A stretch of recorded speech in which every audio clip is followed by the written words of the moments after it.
Hello, everyone, and welcome to the Happiness Journey podcast with Dr. Dan, where every journey is worth living. My name is Dr. Dan, and I'm your host for today's episode. I'm a bilingual neurolinguistic programming and cognitive behavior psychotherapist specializing in anger management issues, both court-appointed and private, marriage counseling using the EFT method, dissociative disorders, narcissistic personality disorders, depression, anxiety, dream analysis, and also provide life, business, and retirement coaching support. I provide individual one-on-one session in English and French, and also do group settings. If you need any assistance, reach out to DMV Therapy and Coaching Services at 301-325-1550, and our website can be found on lifecoachdanamzalak.com. Today, I'm very excited to have our fourth episode of season 20, very special guest and host of the FitMess, the men's mental health podcast, Zach Tucker and Jeremy Grater. And just like every of my past episodes, I will leave it up to them to properly introduce themselves, as no one can do a better job. Zach and Jeremy, the floor is yours. Hey, thanks for having us. My name is Zach, and I have been, I've been struggling with mental health my entire life. Let's just put it that way. But only in the last 25 years have I gotten it under control and, fixed a lot of the demons and gotten myself to a place where I am the happiest and healthiest I've ever been. And, years ago, Jeremy and I were talking, and I was like, hey, let's do a podcast about just that. And he said, absolutely not. I'll turn it over to him now. Yeah, that was the position I had at that point. But yeah, my name is Jeremy Grater. Thank you again for having us. I've been on my own happiness journey, like Zach, for most of my life, dealing with depression, anxiety issues, and really spent the last, like Zach, 10, 20 years kind of diving in, figuring out what is it that's making this happen, and is there anything I can do to get it under control? And I have found a number of things, but not always. Just a full disclosure coming into this call, having a rough day at work. And when you were saying you're an anger management therapist, it's like, you know what, we should have a talk, because I'm pretty angry right now. But I'm glad to be doing this, because this is where my passion is. This is a lot of fun, despite telling Zach we would never do it. And the whole idea there was that I felt unqualified. I felt like we were not the people with the certifications and the things on the wall to tell people, this is what we found to be happy.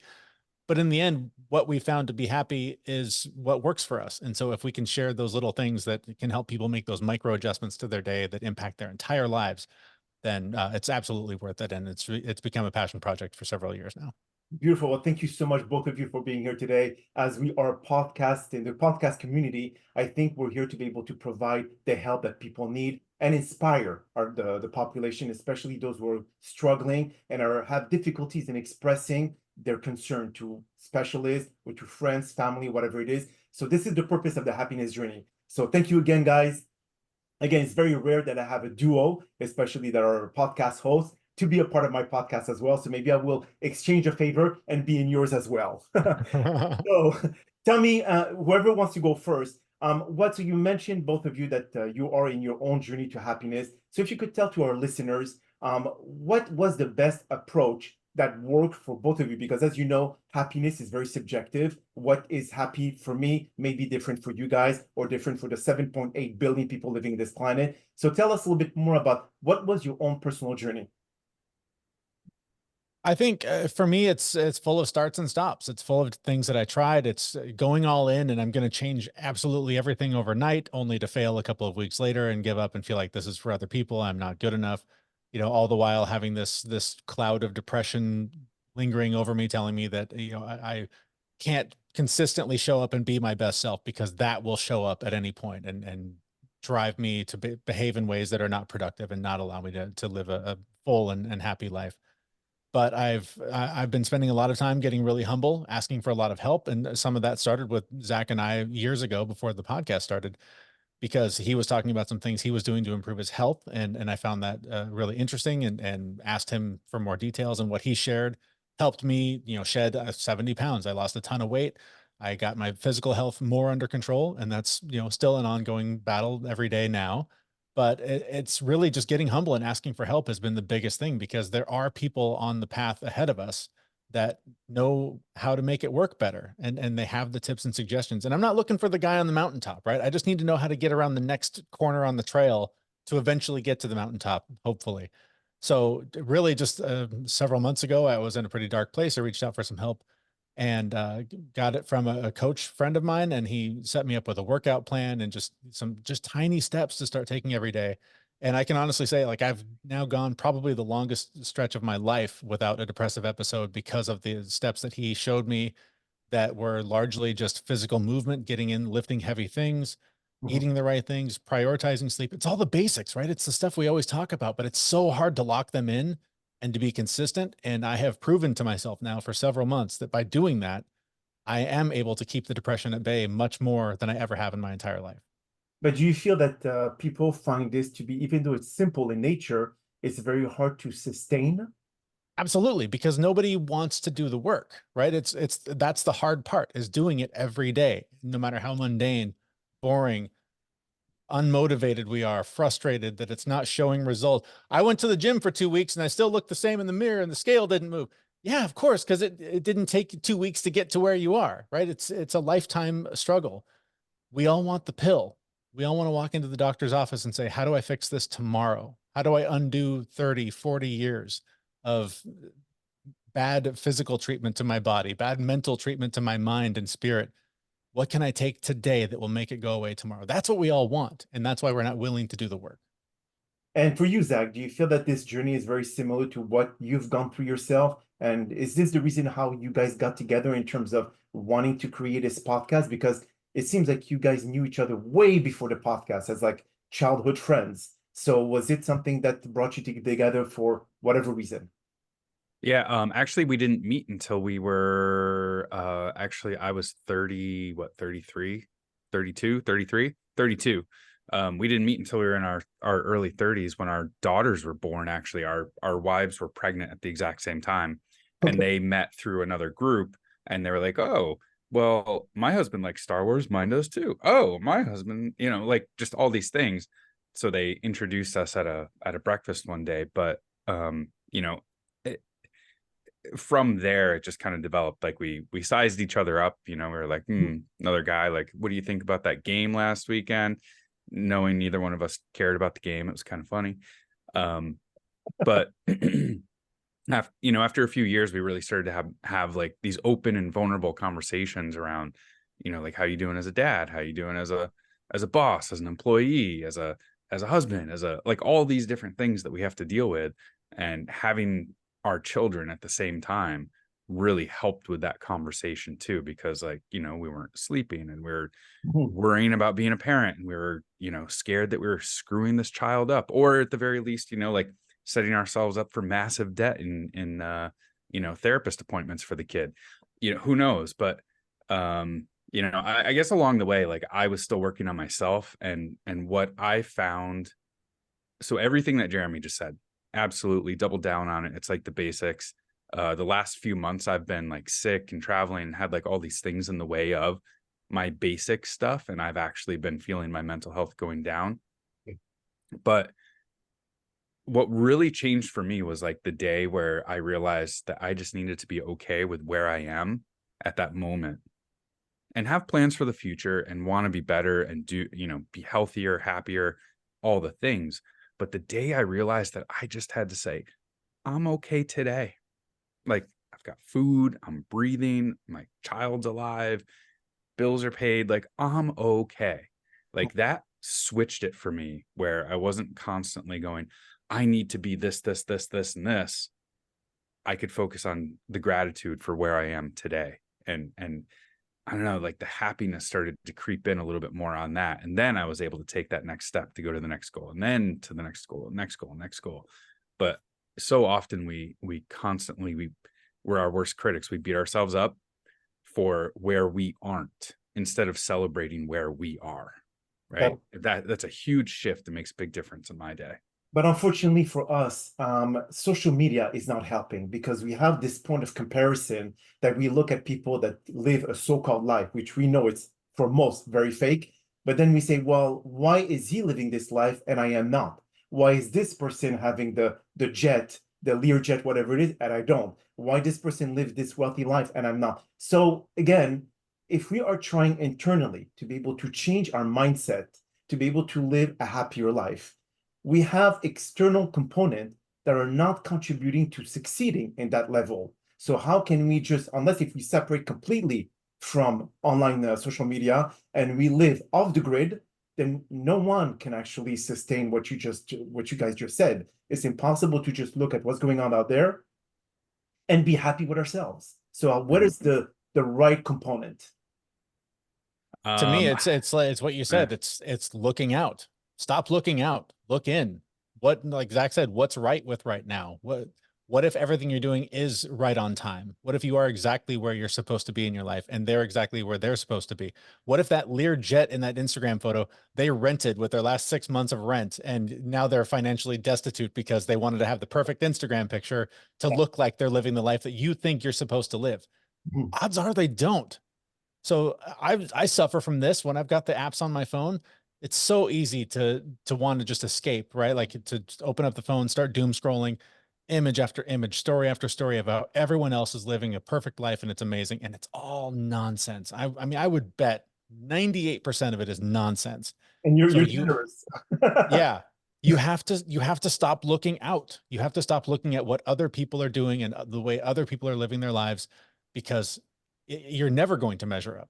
Like, on what planet could you just suddenly magically live differently than what you are? And I would also suggest that even if you had that life, you would still have struggle. You would be looking at Elon Musk instead and go, how come I'm not as rich as him? How come I don't have everything that I want?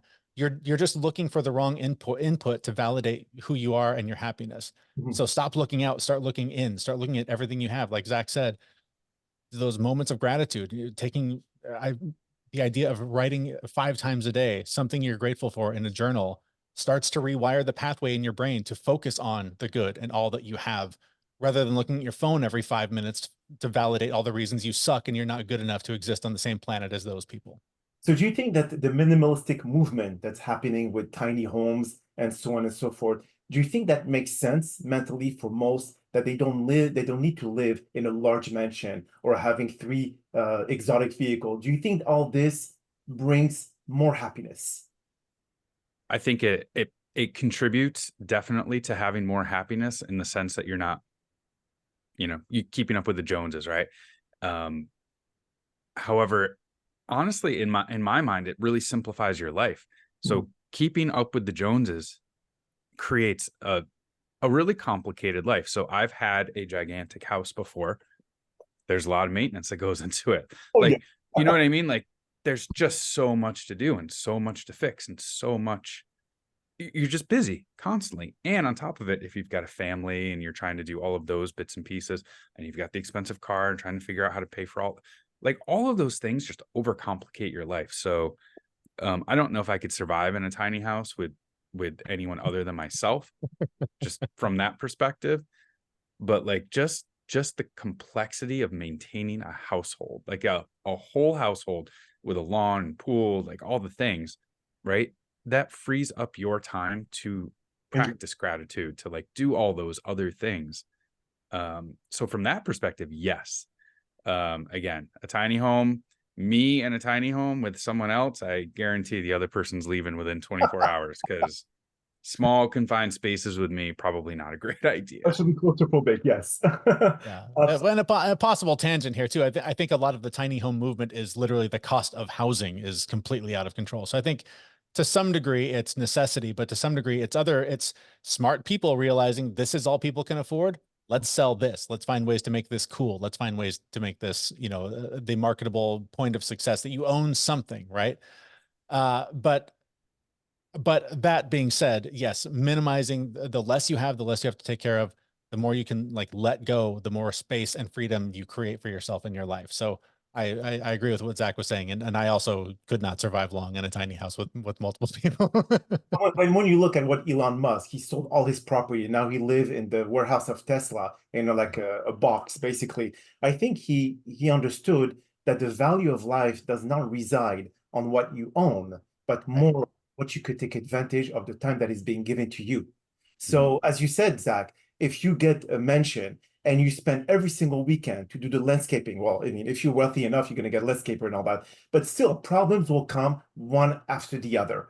And then you're always going to be the one making the decision, okay, we have to call this person.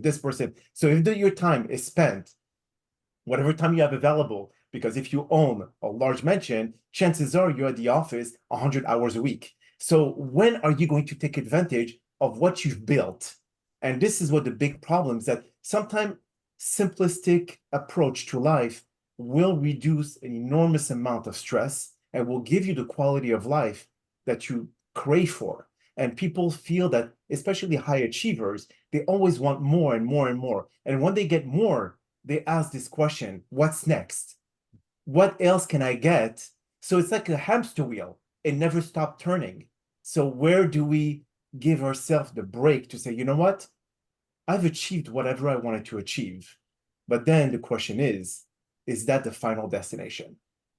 And Yeah. it's not. That's the life I'm living right now. About almost 3 years ago, my family was living in a big city and doing the rat race in the car, in traffic, trying to pay bills, going deeper in debt every day, trying to take care of a house we couldn't keep up with, in a city we could no longer afford, that was getting worse and worse. And we decided, and COVID played a big part in this, but we decided enough. This is not what we want to spend our time doing. This is not the life we want to live. And we sold everything, got rid of everything, and moved to a smaller town in another country. Did a lot of research. We didn't just throw a dart. Well, we figuratively throw a dart, but where we landed is a much more rural, much slower pace. We kind of joke all the time that we live in the 80s. Like it's way more chill, and our anxiety level has plummeted. We're not constantly in the car unless it's intentionally going somewhere that we all want to be a part of. We're not just in the rat race. We got out of it. And it's completely changed our lives. So we're so much happier, and it's created the opportunity for me to now spend some time on myself, spend some time working on my mental health, my physical health, because I'm not doing all these other things to pay a bill for a thing I don't really need to begin with. Right. So I'm living it. If you have the opportunity to let go and try something else that's a little slower, a little different, a little out of the ordinary, highly recommend it, because it's completely changed our lives for the better. Do you think that the FitMess podcast is also some form of self-therapy? Because you basically take this as your own personal experience and you share with the world to let them know, okay, you know what? It's like, for example, for me, writing is some form of therapy. So I write books, I publish them, etc. And that helps me organize my mind, my thoughts, to be able to put into writing. So do you think that you've primarily utilized this podcast to be able to kind of heal what you have from inside? It's definitely one of the things that both of us have taken advantage of. I mean, it's just science in that when you verbalize something that you've been thinking about, you activate different parts of your brain, and problem solving skills that you didn't have before will come to light. And Jeremy and I will get on to record a show. And I mean, it's happened. Well, lately it's happened a lot because I've been having some issues, but like we get on to record a show and we don't end up recording the show. It just turns out to be an hour therapy session, just talking to the other person. Okay. And the other person's just going, yeah, I hear you. I hear you. But the show itself, like the main purpose of the show is to really get out there and make sure people understand that, like, Jeremy and I are normal guys. We suffer from these things. Like, it's not taboo to talk about. Like, you can talk about these things. But absolutely, like, especially in the beginning of the show, we were holding ourselves accountable to trying the things that we were talking about on the show. Not everything worked, and we were really honest about and forthcoming about the things that didn't work, but we still wanted to get it out there just in case it worked for somebody else, because you said earlier, not everything that works for one person is going to work for another person. Right. I know it's greatly benefited me. And as I think Jeremy would agree, I'm a high achiever. I've always been a high achiever kind of guy. Like, it has level set me over the years to kind of calm down that high achiever mindset for the most part. So absolutely, like, I use the show to verbalize, what I've been thinking about. It activates different parts of the brain. There's problem solving. Jeremy offers suggestions, to which I say, no. I won't listen to you. I'll never listen to you. And then someone else tells me the same thing. And I'm like, hey, Jeremy, did you hear about this thing? And he's like, yeah, same thing I told you weeks ago, dude. But so absolutely. That the reason why is it men's mental health, and we know that women also suffer from similar predicament. Is it because most of your guests were men and both of you are men, and this is where you focus primarily on this gender? Or do you feel that your experience was primarily focused on your own issue that are male related? So our focus was male, just specifically because we feel like females have a much greater sense of their own mental health. While all of the topics that we talk about impact men and women, Okay. you know, as a man, I was raised to not show my feelings, to not say I'm having a problem, to just go figure it out, really just, you know, get up and put dirt on it and not feel it. And that's the way a lot of men have been raised. And our main purpose is to really, and women, again, on the other side, they know how to verbalize their feelings. They know how to talk about their feelings. They know how to kind of process them a little bit better. That's just historically the way things have been. And we're trying to break that trend. We're trying to make it okay for men to be able to be vulnerable, to be able to talk about their feelings and process their feelings and get through it. Because I mean, I've seen it in people that I know, family members, myself included. The longer you hold these feelings inside, the more they bottle up, pressure builds, and then you blow up and something happens, right? And you know, you can't even put a number on the number of you know, cases that police have been called for, like domestic abuse and things like that, because men aren't talking about their feelings. So that was our main reason, is to kind of get it out there and let people know that it's okay to talk about your feelings. You can still be a man. You can still change the tire. You can still go hunting. You can still go do all the things that make you a man. But adding this other piece of talking about your feelings and understanding your feelings and processing them makes you a better human being. But There's also just the fact that this is our experience, right? We're talking very much from our point of view and the things that we go through. And not being women, I would feel largely out of place telling women how to deal with their feelings and their issues, having never been a woman, you know, at any point in my life. So. But do you feel that also, because the recent statistics, when I speak to some of my colleagues who are divorce lawyers, it appears to me that more and more women are the one who initiate divorce because they do have a very strong circle of friends that they could actually share their feelings that you just mentioned. Unfortunately, the man is always left dried. I mean, they don't have the same circle of friends. They don't have the same kind of like ability to be able to express themselves because of the same reason that you said, Zach. And because of that, they're not the one initiating any divorce proceeding because they're too afraid of how to be seen or how to be perceived. And that in itself, they are afraid to say, well, if I lose my wife because of divorce, who else do I have? Yeah, I think at the core of that is vulnerability, because men have a harder time making friends outside of their family because it requires vulnerability. It requires opening up and putting yourself in that position. So most men, I would argue, I don't have numbers to back this up, but I would argue most of them are going to the bar, having a beer, watching the game with their buddies, right? They're not having a real connection on an emotional level with most other men. So they don't have that real group of friends. And in the scenario you described, where someone's considering a divorce, when all they have is, you know, Billy at the bar to watch the game with, yeah, that's terrifying, right? Like you have to be able to put yourself out there. You have to be vulnerable. You have to be okay with the fact that people might not like you for you. You're not for everybody, and that's okay. But you are for somebody, and you're for a lot more people than you think. And by investing your time and your energy into the things that light you up, the things that excite you, that make life worth living for you, it's crazy how there's lots of other people living that same life. And when you start to connect there and share those experiences, then those bonds are formed and you have that community. And then I would also argue that that probably would prevent more of those divorces, because there's not that same dependency within the relationship That's true. for everything, right? If you've got another community, you've got other places to vent. You know, the wife in that scenario doesn't need to vent to her husband. She's venting to her friends. He's got nobody. He's on an island and just has no place to put that. And so a lot of that comes out in negative ways, turns into bad habits and bad behaviors, and often addictions. So it's at the core of it.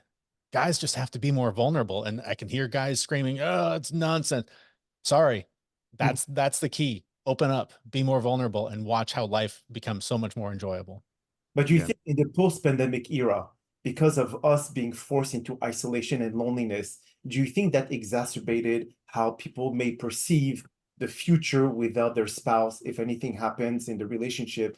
And that in itself scares the hell out of them. And this is the reason why, even though they may be in an abusive relationship where the wife is the one physically being abusive to the husband, they will not disclose that because of the fear of being perceived as, I don't want to use that term on our podcast, but perceived as a weak individual. And so they will hold this in, and that will exacerbate their stress level, their anxiety, etc., which may cause or open up for a new mental illness. So do you think that all of this, because of the pandemic, it created a very unstable mental perspective when it comes to loneliness?